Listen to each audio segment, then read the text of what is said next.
Perfecto. Pues veamos el tema que nos faltaba, los ciclos biogeoquímicos.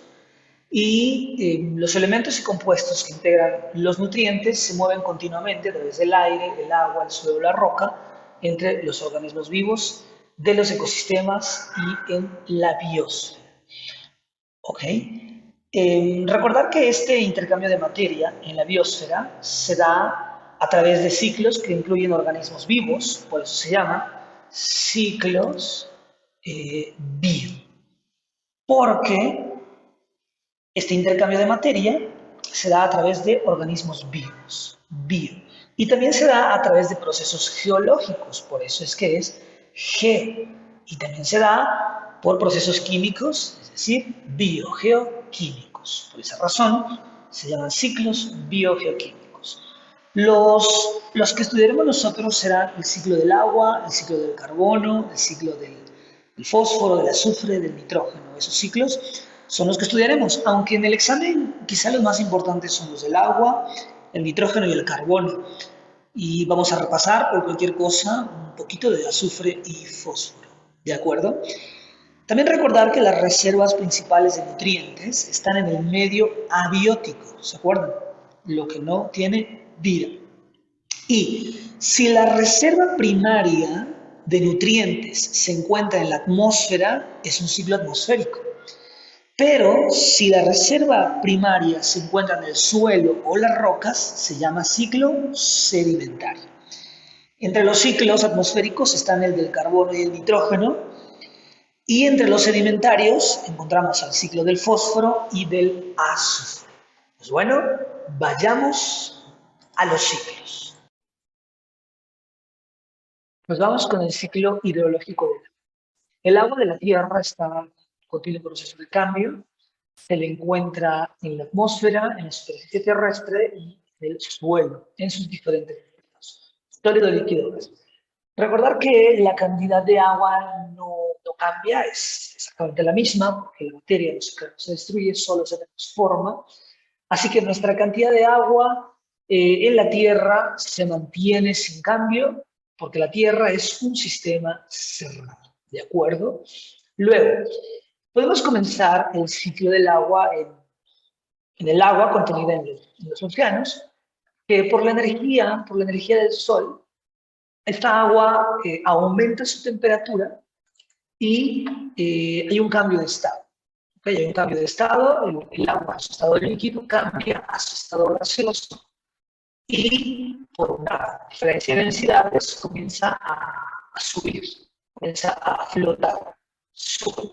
Y conforme este vapor de agua sube, recuerdas que entre más alto la temperatura va disminuyendo, de tal manera que cuando este vapor de agua alcanza cierta altura, la temperatura disminuye y entonces tenemos una condensación. ¿Recuerdas que la condensación es cuando se transforma, hay una transformación del estado gaseoso que regresa a su estado líquido? El vapor de agua se enfría y condensa en gotas que después esas pequeñas gotas van a colisionar para formar las nubes y los fuertes vientos probablemente regresan esas nubes al continente, parte de ellas regresarán al continente y precipitarán, ¿okay? Precipitarán en forma de lluvia una vez más.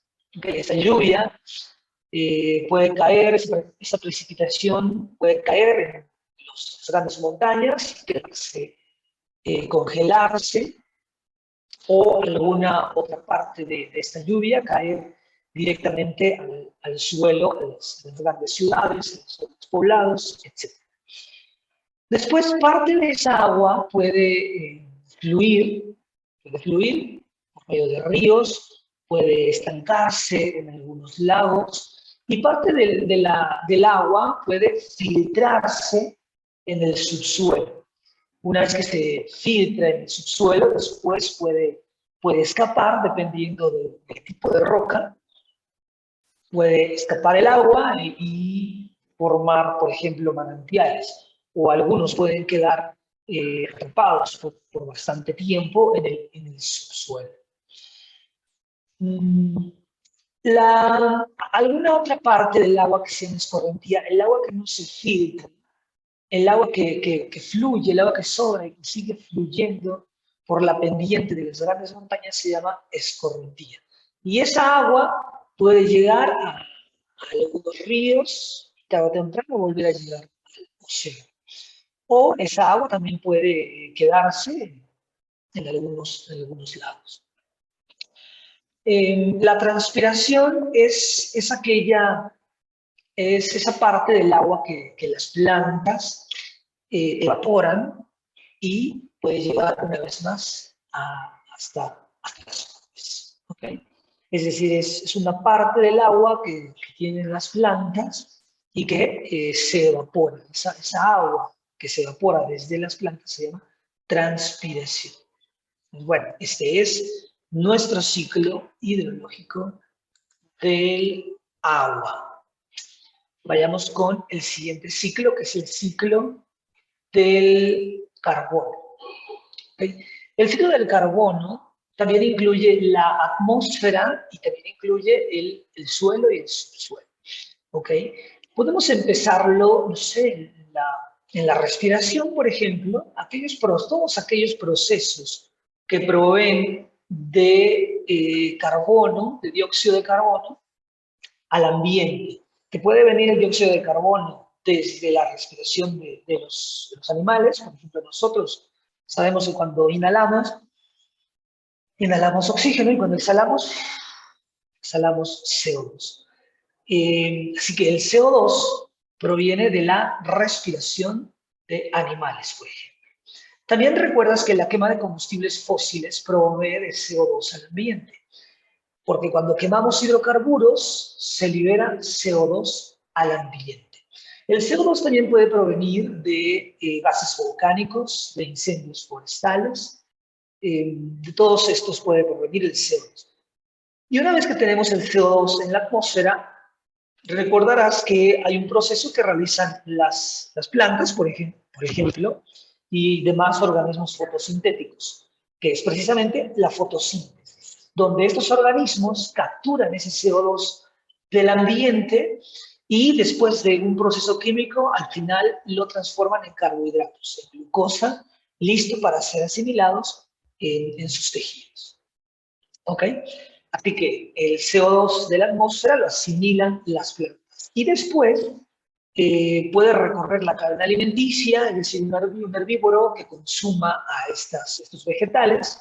Y después, un carnívoro puede consumir al herbívoro y recorre la cadena alimenticia.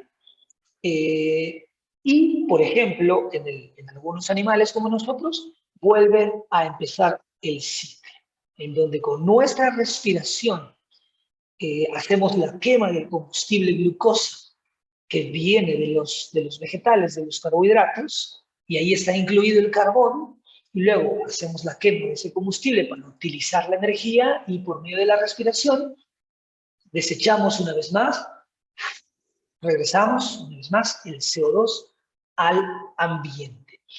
En los océanos también se sigue un proceso muy similar y los organismos fotosintéticos, por ejemplo, son las algas, las que asimilan el CO2 para convertirlo en carbohidratos y también se sigue la cadena alimenticia en el océano, un proceso muy similar. Después hay cuando algunos grandes carnívoros se alimentaban de herbívoros que se habían alimentado de productores, ellos también tenían ese carbono en los carbohidratos, ¿okay? También lo asimilaban. Y esos organismos después están en un proceso de descomposición. Recordar que en la cadena alimenticia tenemos descomponedores, que son hongos y algunas bacterias, que regresan estos nutrimentos, estos elementos esenciales como carbono, los regresan, en este caso, al subsuelo.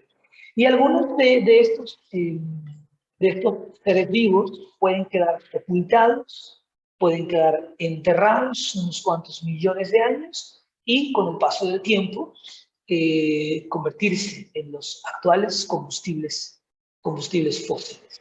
¿ok? Y bueno, tarde o temprano lo volvemos a ocupar como un hidrocarburo, lo quemamos para que nos produzca energía para mover el auto o para cocinar los alimentos y ese CO2, ese carbono en el CO2 regresa al ambiente continuando una vez más el ciclo del carbono. ¿De acuerdo? Muy bien. Bueno, vámonos con el ciclo del nitrógeno. Recordar que en su gran mayoría el nitrógeno se encuentra en la atmósfera. ¿Se acuerdan que aproximadamente un 78% de nuestra atmósfera es nitrógeno? Luego, podemos dividirlo en 5 pasos, tal como lo habíamos comentado en química. El primer paso puede ser la fijación del nitrógeno. Que hay algunas bacterias, principalmente cianobacterias, que en ausencia de oxígeno fijan el nitrógeno, es decir, lo asimilan y lo convierten en amoníaco. ¿Ok? Esa es la fijación del nitrógeno. El nitrógeno atmosférico gaseoso lo transforman en moléculas de amoníaco, NH3. Después de la fijación, podemos encontrar un segundo paso que podría ser la nitrificación, que este amoníaco, hay algunas bacterias como los nitrosomas que transforman este amoníaco en nitritos y después otras bacterias, las nitrobacter, transforman estos nitritos en nitratos. ¿Okay? Eso se llama nitrificación. Algunas bacterias que transforman el amoníaco en nitritos y en nitratos. Después, un tercer paso puede ser la amonificación. Es decir, que hay después ya sigue la asimilación. Es decir, una vez que ya está en nitritos, en nitratos o incluso desde el amonio, ya las plantas lo pueden asimilar. ¿Okay? Las plantas lo pueden asimilar ya en sus tejidos y está listo para recorrer la cadena alimenticia. Es decir, que un herbívoro se consuma esa plantita, después un carnívoro al herbívoro, etcétera, etcétera, recorre la cadena alimenticia y cuando el último organismo o cuando los organismos van muriendo, incluso cuando las plantas se marchitan, están en proceso de descomposición. Es decir, hay algunos descomponedores como los hongos y algunas bacterias que se encargan de transformar, de regresar ese nitrógeno, regresarlo ya sea al suelo o a la atmósfera para que el ciclo continúe. Entonces, hay unas bacterias que se llaman fijadoras que lo pueden convertir en iones de amonio.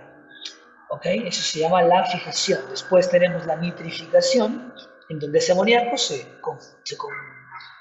convierte en nitritos y nitratos por medio de otras bacterias nitrificantes y después viene la asimilación.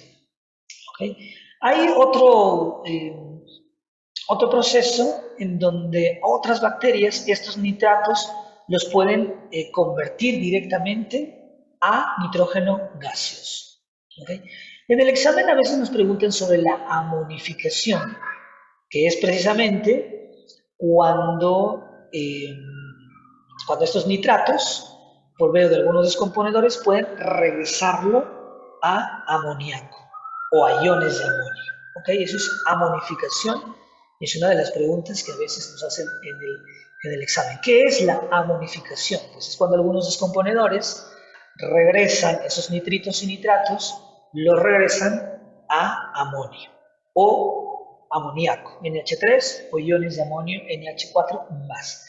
Y listo para continuar el ciclo. ¿Ok? Pues bueno, vámonos con el siguiente ciclo. Bueno, vámonos con el ciclo del azufre. Este ciclo es de tipo sedimentario. Y recordar que las bacterias juegan un papel muy importante porque es a través de sus procesos metabólicos que estas bacterias transforman el azufre de manera que pueda ser aprovechable, por ejemplo, por las plantas y recorrer toda la cadena alimenticia de nuestro azufre. Este ciclo ocurre en dos lugares. Ocurre en la litósfera y también ocurre en la... Vayamos con la litósfera. En la litósfera, el azufre inicia el ciclo ingresando al suelo desde fuentes que pueden ser orgánicas e inorgánicas. En las fuentes inorgánicas inicia cuando se meteorizan las piedras minerales o cuando ocurre lixiviación de fertilizantes agrícolas. Es decir, que estos fertilizantes agrícolas llevan incluido agua de azufre y cuando ocurre el riego, esta agua disuelve pequeñas partículas de azufre, pues eh, las plantas, por ejemplo, lo pueden aprovechar. ¿Okay? Esta es la manera inorgánica.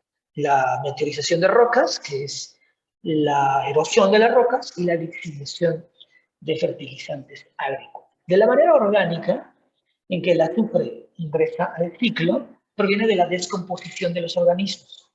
Sin embargo, esta descomposición también puede provenir de compuestos inorgánicos de azufre. Recuerda que en el suelo es donde las bacterias transforman el azufre en una forma aprovechable por las plantas y las plantas lo absorben y lo integran en su biomasa. Después nuestro azufre recorre la cadena alimenticia, es decir, puede llegar un herbívoro a consumir esta plantita que ya asimila el azufre, y después un carnívoro primario consumir al herbívoro, y luego un secundario al carnívoro primario y recorre el azufre. Después, cuando este carnívoro muere, recuerda que tenemos los componedores en la alimenticia, que son hongos, que son bacterias, que pueden regresar el azufre al subsuelo, al lanito. En la hidrosfera ocurre algo muy similar, que son las algas marinas, las que generan este proceso metabólico en lugar de las plantas, y una vez el azufre recorre la cadena alimenticia en la hidrosfera. En la parte atmosférica, el azufre es emitido por gases provenientes de la descomposición de organismos y por gases volcánicos. Puede provenir el azufre de gases volcánicos en forma de dióxido de azufre por la quema de combustibles fósiles también. ¿Perfecto?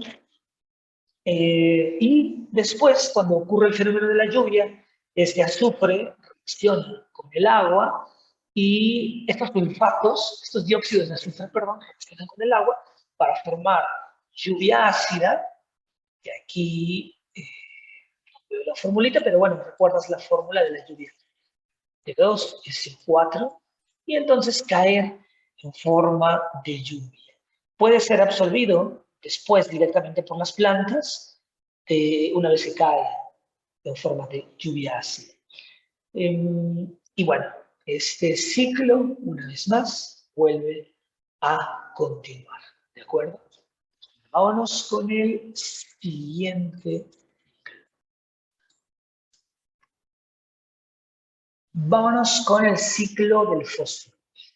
Primero, comentar la importancia que tiene el fósforo para los seres vivos. Recuerda que el fósforo es un factor limitante del desarrollo de los productores. Esto debido a que se encuentra en pequeñas cantidades en el ambiente. ¿De acuerdo? Y también recordar que el fósforo es un componente del ATP. ¿Se acuerdan? Adenosin trifosfato. Es decir, ahí está nuestro fósforo. Recordar que el ATP es la molécula o la moneda de intercambio de energía. Ok, entonces, el fósforo solamente, a diferencia de los otros ciclos que hemos estudiado, el fósforo solamente ocurre en la litosfera. ¿Okay? Y se caracteriza por tener dos ciclos, uno corto y uno largo. A diferencia de los ciclos anteriores que incluían la atmósfera, el ciclo del fósforo solamente incluye la litosfera. ¿Okay? Y como les comentaba, tiene dos ciclos, uno que es de corta duración y otro que es de larga duración. En el primero, en el de corta duración, el fósforo se encuentra en forma de fosfatos en el suelo. Los fosfatos son absorbidos por los productores, es decir, por las plantas, por ejemplo. ¿Ok? Luego, los consumidores primarios, por ejemplo, un herbívoro puede consumir esos vegetales, esos productores, y de esa manera llevarlo a su organismo. ¿Ok?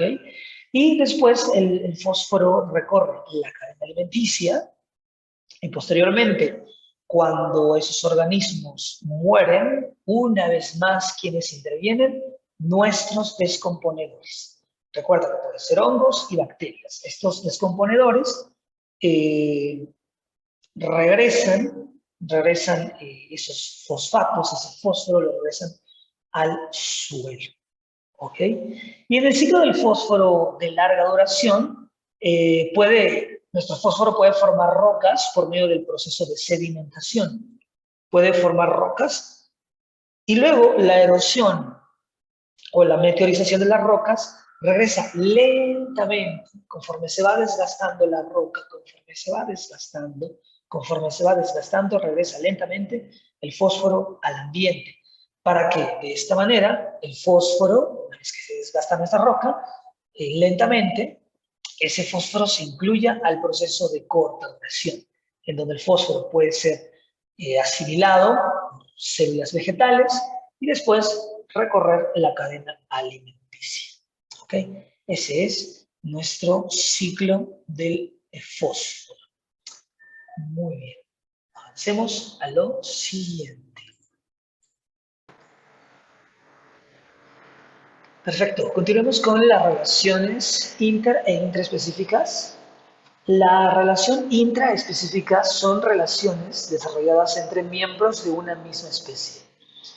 Estas relaciones pueden beneficiar a la misma especie por la cooperación entre los organismos y también puede perjudicar si hay competencia entre ellos. A veces en los exámenes nos preguntan acerca de estas relaciones intraespecíficas, como cuáles son las relaciones que ocurren en una misma especie. Uno de los evidentes, por supuesto, es la reproducción. Recuerda, la reproducción evidentemente ocurre entre organismos de la misma especie. Es decir, la reproducción es una relación intraespecífica. ¿De acuerdo? Y también hay competencia. La competencia se produce cuando dos individuos compiten por recursos como territorio, alimento, nutrientes, etcétera, o la reproducción también. Hay una lucha por el apareamiento, por el sexo opuesto, o por la dominancia social. Es decir, hay algunas especies en donde tenemos un macho alfa, por ejemplo. Bueno, veamos lo siguiente. Aquí tenemos algunas relaciones intraespecíficas. Recuerda, son relaciones que ocurren entre organismos de la misma especie. Tenemos, como ya habíamos comentado, la competencia, que hay una lucha entre los gallos, por ejemplo, para conseguir a las hembras, es decir, por ver quién se aparea. Y tenemos otras relaciones intraespecíficas se definen como asociaciones. Entre ellas encontramos a las familiares, como grupos de monos que cuidan a sus crías, como las coloniales, como los corales, los arrecifes de corales. También tenemos gregarias, como los bancos de peces que juntos buscan su alimento. Y también tenemos asociaciones estatales, como la jerarquía de las hormigas, en donde hay una jerarquía para la distribución del trabajo. Bueno, esas son las relaciones intraespecíficas. Y también tenemos relaciones interespecíficas. Las relaciones interespecíficas se llevan a cabo entre individuos de distintas especies. La asociación entre estas especies se denomina simbiosis, ¿okay? Que significa vida en común, es decir, viven juntos. Por ejemplo, mutualismo, comensalismo y parasitismo. También tenemos una relación interespecífica que se llama cooperación. La cooperación es una relación no esencial para la vida de ambas especies. puesto que pueden vivir aún si se separan. Aquí tenemos algunos ejemplos de las flores y los insectos que se alimentan del néctar de estas y los cuales también los insectos favorecen la polinización. Y en la imagen tenemos una escena de una película que se llama Alfa, probablemente la hayan visto, la hayan escuchado, y tiene que ver con esta teoría acerca de cómo surgió esta domesticación de los actuales perros. Y se cree que probablemente algunos lobos, quizá algunos que eran más débiles o que quedaron rezagados de una manada, comenzaron a asociarse con los seres humanos. ¿Ok? De tal manera que un ser humano les ofrecía alimento y el cachorro, el lobo, les ofrecía cuidado, les ofrecía protección o por lo menos un estado de alerta, ¿no? Avisaba si es que se acercaba algún individuo desconocido o cualquier especie desconocida. Y bueno, bueno, aquí está la imagen de la película, que por supuesto la recomiendo. Eso es cooperación. La cooperación es cuando dos especies se benefician, pero la relación que existe entre ellos no es esencial. Es decir, pueden separarse y aún pueden vivir separados, por supuesto. La siguiente relación interespecífica se llama comensalismo. Y comensalismo proviene del término cum mensa, en latín, que tiene como significado compartiendo la mesa. Es una relación que se da entre dos organismos de distintas especies, donde uno de estos se beneficia del otro de alguna forma, pero sin perjudicar o beneficiar a este último. Eso es un comensalismo. Y aquí en la imagen tenemos un ejemplo de comensalismo, y este caso de comensalismo específicamente se llama fóresis. Es un tipo de comensalismo en la que una especie se beneficia de otra utilizándola como medio de transporte. ¿Okay? Aquí está la tortuga cargando a la rana, al sapo, y este a su vez cargando a un caracol. Este caso de comensalismo se llama fóresis. Hay otro caso muy similar, que es el del tiburón con los peces, con estas rémoras, que también las rémoras aprovechan esas corrientes de agua de los tiburones para hacer ciertos viajes, las rémoras. Es algo similar. Acá abajo tenemos otro tipo de relación interespecífica. Recuerda que una relación interespecífica ocurre entre dos especies distintas. Este se llama depredación. Y lo que ocurre en la depredación, creo que es evidente, se establece entre dos especies. Una se llama depredadora, que caza y mata a la otra, que se llama presa, para obtener su alimento. La especie depredadora se beneficia, mientras que la población presa se inhibe. Bueno, pues aquí está un ejemplo de depredación. Y tenemos otros dos tipos de relaciones interespecíficas. Esta se llama amensalismo. ¿Qué es el amensalismo? En esta relación, una especie de organismo crea condiciones que son adversas al desarrollo de otra. La primera resulta infectada, mientras que la segunda inhibe su desarrollo. El ejemplo es el hongo Penicillium notatum, que el hongo, como sabemos, inhibe el desarrollo de gran variedad de bacterias. Esto fue descubierto por Alexander Fleming, el creador, la persona que descubrió la penicilina, que proviene de este hongo que inhibe el desarrollo y el crecimiento de otra especie, de ciertas bacterias. Esto se llama amensalismo. Cuando una especie, el hongo, inhibe el crecimiento de otra. Muy bien. Y el siguiente se llama parasitismo. El siguiente se llama parasitismo en donde una especie, que es el parásito, vive dentro de otra especie, que es el huésped, y por lo general los parásitos dañan a los huéspedes.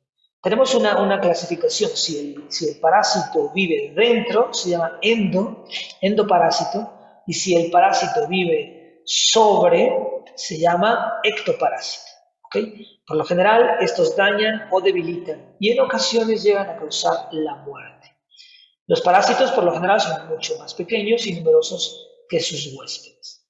Un ejemplo de ectoparásito son las garrapatas en el ganado vacuno y un ejemplo de endoparásitos son los